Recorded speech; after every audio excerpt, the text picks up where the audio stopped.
Okay, so I figured I would make a video where I would talk about how I would rank my vintage four-wheel drive buggies. And as you know, I have quite a lot of vintage four-wheel drive buggies.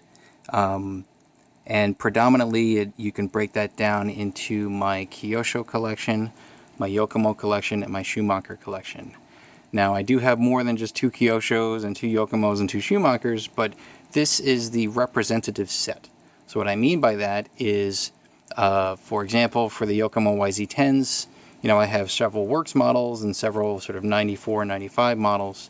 But for the sake of this video, I will have, like, let's say one works model that represents all the works models in 870C platforms, and I could speak to that and this particular Yokomo generation and so on and so forth. So what's the best one to have? The short answer is it depends. I do have an opinion on what's the best overall, which I will get to. I should also qualify this by saying I do not have a Losi XX4 or Triple X4. I know that that's a very popular choice as well for vintage four-wheel drive buggies. I can speak to that a little bit, but since I don't have much driving experience with the Double X4 specifically, I can't give a really qualified opinion on it. I know it's a very fast car. It's lightweight, very neutral. Parts are not too hard to come by, but it is relatively fragile, and it's a pain in the butt to work on if you want to do anything on the internal drivetrain. Okay, fine. But for what I have, when I'm trying to decide what I'm going to take to the Vintage Nationals each year, I have to figure out, between all of these sets, which ones have I not driven yet so that I want to try that's new? Which ones have I already raced, but I feel like there are some changes I can make to the car to make it even better? And can I somehow benchmark those improvements against cars I haven't tried yet that are also super interesting? Okay, so a good example of that would be, let's say, for the 10.5 class, that would be my Kyosho Inferno 10E, my 95 YZ10, and my Cat 2000 EC. I swapped the motors in this, so this has a 10.5, this has a 13.5. So these three, okay? Now, between them, I've not raced the Cat 2000 EC yet, but I have raced the Inferno 10E, and I've raced my 94 YZ10, which is almost exactly the same as this guy. So, okay, that's where you get into doing, like, this primitive basement testing, looking at jumping performance, acceleration, handling, all that. And I've, above and beyond those basement testing videos I've made, I've done a lot more testing outside of that, here at home. And what I can say is between, let's say, these three, the best one overall is actually the Kyosho, strangely enough, at least with their current setups. So the Cat is the best handling among them. It handles extremely sharply, but the front end is a little soft. I got to change the dampers a little bit, so it tends to slap more on landings than the Kyosho. It's also a bit more fragile. It's a lot lighter, so it's very punchy. When I go off this jump, if I really floor it, I can go really far with this thing. Kyosho is a bit heavier, but it's also more durable. Okay, so on balance, I might prefer the Kyosho. Now, where does the Yokomo stand? Well, these two, the Kyosho and the Schumacher, corner better than the Yokomo. The Yokomo is not as adjustable at the front end. It is reliable and strong, perhaps more so than the Kyosho. But dynamically, in terms of cornering, it doesn't corner quite as well. You can change your driving style to make it do what you need it to do in the corners, but it's generally a more difficult car to drive through corners. Jumping is kind of a bit like the Cats, where what I've noticed in my testing so far is that when I jump either of the Cats or either of the Yokomos, the nose tends to lift.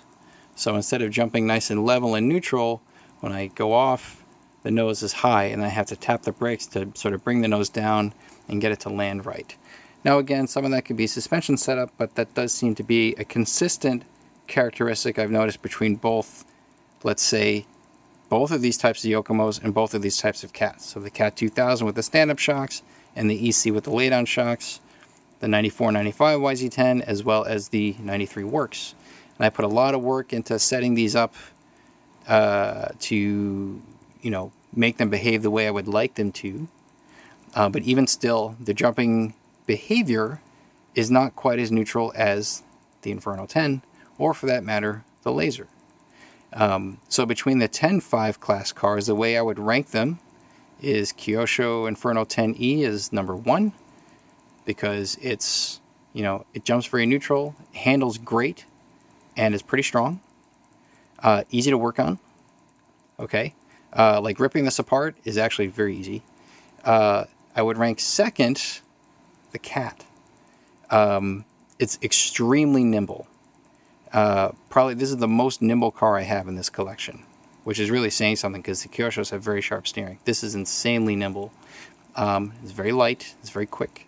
So this is probably about as close to a XX4 as you can get in terms of lightness and being nimble, either of the Cats really. But this one specifically is very nimble. Then number 3, I would rank the YZ10. Even though I've been running, or in the past I had run Yokomos almost exclusively, I'm finding that as I try to keep an open mind about four-wheel drive buggies, that as I do more rigorous comparisons between these, that consistently the Kyoshos tend to come out on top when I look at all factors, right? How strong are the parts? How do they jump? How do they corner? Everything. So for the 10.5 class, I would probably bring the Kyosho. Although this year for Vonats, I would like to also bring this Cat 2000 EC just to try it out and compare the two on an actual track to see if my testing at home is consistent, produces consistent results with what I'm seeing on the track. Okay, for the 13.5 class, which is the classic four-wheel drive buggies, that's the Laser ZX-RR, the Yokomo 93 Works, and the Cat 2000 with the stand-up shocks. So I had previously run this with a 10.5 motor in the four-wheel drive class, but again, I swapped the motors out because I wanted to try to run this against the Inferno 10E. Now this gets a little... the conclusion is approximately the same, actually. So let's start with the Yokomo, the 93 Works. I had run that almost as often as I used to run my 94 YZ10. And I, spent a lot of time trying to develop a setup for this car. I think I have it to a point where it jumps a lot better than the last time I raced it in, I think it was the 2018 Vintage Off-Road Nationals. I do have it cornering a bit better, which is good, but it's still not quite as sharp in cornering as either of the Cat or the Laser. So even after all the work I put into that 93 Works, and you could say the same about the 92 Works, which by the way, I do have a 92 Works runner up there. Geometrically, they're very similar. And the steering racks are pretty much exactly the same. So there's something about how the steering knuckles move and how they're limited as you go full lock that it could be an Ackerman issue with the actual steering geometry, or something with the knuckle movement as like how much it can move this way or that way before it locks, that tends to limit how tightly I can corner that 93 Works, which is a representation of all 870C platform-based cars. Now, at speed, when you're cornering quickly, maybe it's not as big of an issue. You could tap the brakes and rotate the car. But for low-speed corners, you're going to be more challenged on that car than you would on either of the Laser or the Cat, which tends to have much better low-speed steering. Okay, I would rank that third between the Kyosho, the Yokomo, and the Schumacher. Now, what about these two? Well, on balance, again, I would actually go with the Laser. Now, you might say, okay, well, I'm very Kyosho biased. I have a lot of Kyosho Tough in my collection. But again, I've done a lot of testing between these three, playing around with setup, right? And of course, I can keep changing setup a little bit, change the shocks, change the oil, blah, blah, blah. But for what I have so far, this is better. It jumps level. Every time I go off this jump and I change, even if I change the jump angle, face, and everything, it's just that buggy is consistently level. It very rarely or much less commonly has the nose up when I go off those jumps. Even the cat tends to lift the nose up when I go off those jumps. And again, the front on this is a little on the soft side, just like with the EC, so I may have to tune that a bit. And maybe that's why, if the front's too soft, maybe the nose hits the jump face, and depending on the type of jump, the nose can either drag, in which case the nose will go down off the jump and the rear is high, or the nose will bounce off and lift up like this. So maybe what's likely to happen if I take, let's say, that, either of the YZ10s to an actual dirt track with a dirt jump that has a different coefficient of friction along that surface, that instead of the nose lifting, the nose might drag, and I might end up jumping like this rather than like this. But it is an indication of something with the nose. So I am seeing that with the cats, and I am seeing that with the YZ10s. I do not see that with the Kyoshos, either of them. And the laser is a bit more complex, I would say, than the cat as far as how to actually piece it all together, the electronics installation, the battery fitment. It's very tight. It's much tighter than on the cat, either of these two cats. So actually making everything fit and keeping the center or the front belt tension good, that also takes a bit of extra work. So actually, I think I can, I don't want to take the body off, but if I have to, I will. Just give me a second here. So let me take this off, because this is a modification that I found that I had to make that does add a bit of complexity to the chassis, but I still think it's worth running. So what did I do here? I found that the last time I actually raced this was 2 years ago at Vonats, plus whatever testing I did here at home. And this center belt here, this front belt, was had just about the right tension when the belt was brand new. It was fresh. I ran a fresh belt at Vonats, and I noticed it was getting a little loose. Okay, so I needed some kind of a roller. Different people have different approaches to making belt rollers. So what I did here, I didn't want to come in from this side because there's a lot of congestion from the motor wires. So I came in from the gear cover side. Instead of using like a 3x6 to fasten the gear cover, I used a longer screw. I don't know, like a 3x15 or so, with some spacers and a little plastic piece. This might be like some servo mount piece. So I have a hole here and another hole here that I route a long screw through, with some spacers and some 3x6 bearings, with a lock nut on this side as well as this side. So that allows me to rotate this thing, okay, by hand to adjust the tension back here.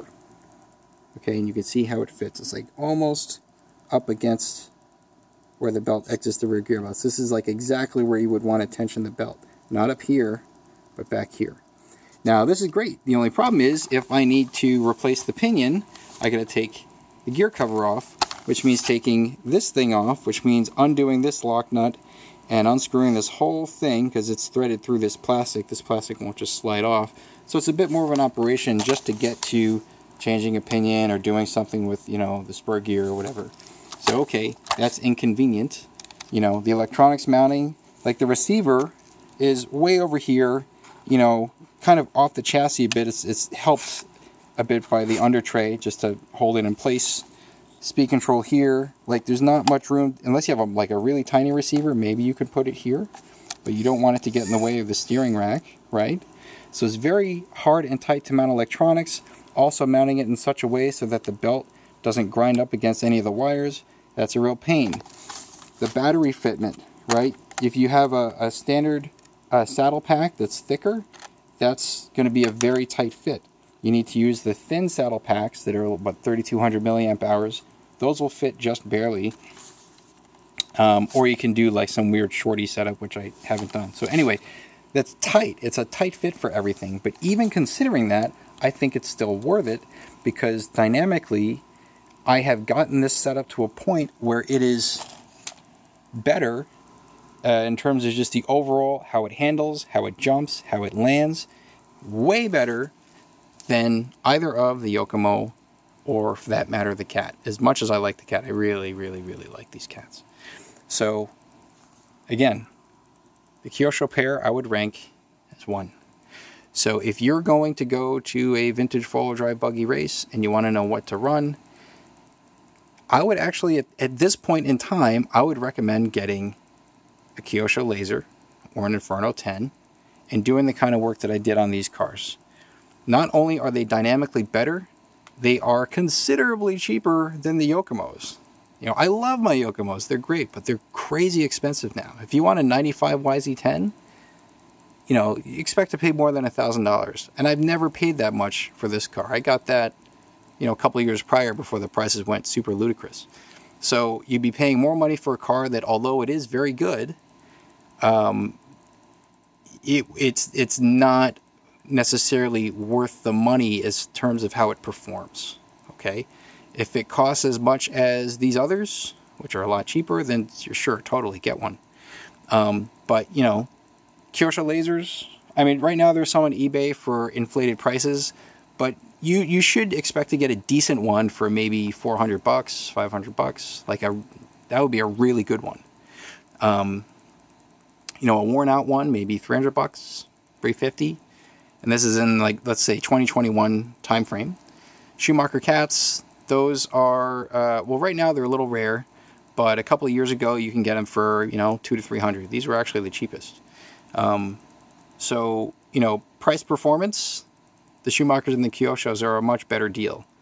But the Kyoshos generally are probably the best deal, in my view. So I would lean towards those. They're more accessible. They're easier to find. You know, Yokomos are very hard to find now. So I would lean towards, you know, these, especially the Kyoshos.